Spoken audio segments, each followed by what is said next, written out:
نو خلکو د علما کرامو ګستاخي مه کوئ، د علما کرامو بېادبي مه کوئ، کني الله رب العزت په دنیا او آخرت کې تاسو ذلیل کی، خوار به مو کړي، رسوا به مو کړي.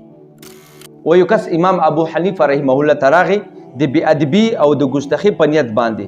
امام صاحب ته وایي امام صاحب زه خبر شویم تاسو والد صاحب وفات شوی دی، پلار وفات شوی دی تاسو. وایي او زمونږ والد صاحب وفات شوی دی. نو دا کس ورته وایي چې زه خبر شویم تاسو والده ډېره ښایسته ده، زه ورسره نکاح کول غواړم.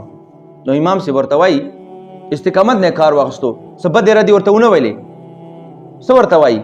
وایي زما والده عاقله بالغه دی، زه د هغې نکاح نشم کولی، زه ورنه پوښتنه وکړم. دی کور طرف ته روان شو امام صاحب. وایي چې 2-3 قدمونه یې واخیستلو چې مخ یې راته وکړو، دا کس په ځمکه غورځېدلی و، سا پکې نه وه، مردار شوی و.